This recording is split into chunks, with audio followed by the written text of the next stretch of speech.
I told Mr. Washington I wanted to become a disc jockey. Someone asked me to tell this story. And he said, Les Brown, he said, if you want to do anything worthwhile in life, you've got to be hungry.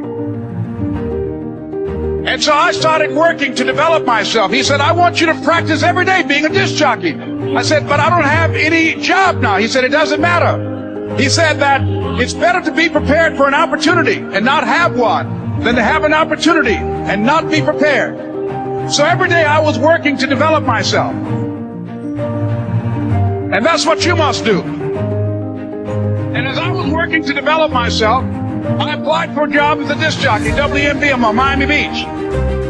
Went to a guy named Milton Butterball. I said, how you doing, Mr. Butterball? I'd like to get a job as a disc jockey. He looked at me, he said, you have any broadcast background? I said, no, sir, I don't. You have any journalism background? I said, no, sir, I don't. He said, we don't have any jobs available. I said, yes, sir. I went back to Mr. Washington and I told him, he said, don't take it personally. He said, most people are so negative, they will have to say no 7 times before they say yes. He said, go back again. So I went back again. I said, how you doing, Mr. Butterball? My name is Les Brown. He said, I know what your name is. What do you want? I said, I'd like to know whether or not you have any jobs as a disc jockey, sir. He said, didn't I just tell you yesterday we didn't have any jobs? I said, yes, sir, but I know whether or not somebody got laid off or somebody was fired, sir.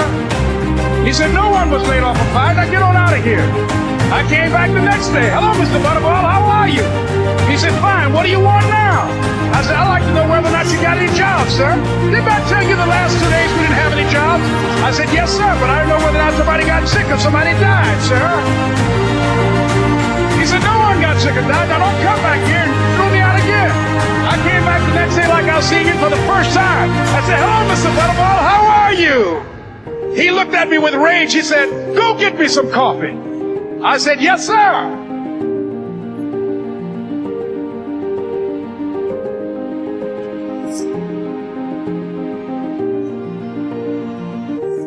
And I went to get him some coffee. After a while, I would get their lunch and dinner, and I would go in the control rooms and take the disc jockeys their food, and I would not leave until they would ask me to leave. Then they started trusting me to pick up entertainers that came to town. Entertainers like the Four Tops and the Temptations and Diana Ross and the Supremes. I would drive them all over Miami Beach in the disc jockeys' big long Cadillacs. I didn't have any driver's license, but I was driving like I had some.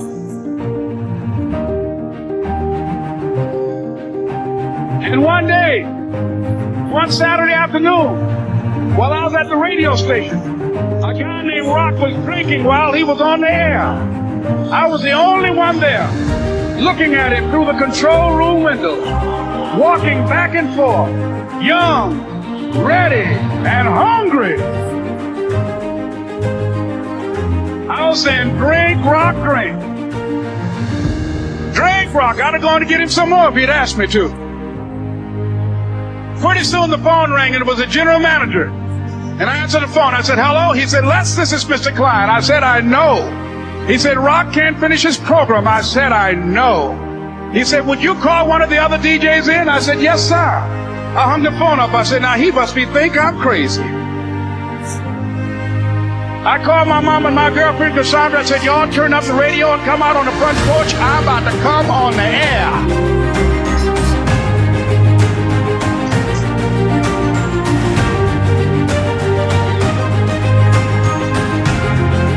For about 20 minutes. I called him back. I said, Mr. Klein, I can't find nobody.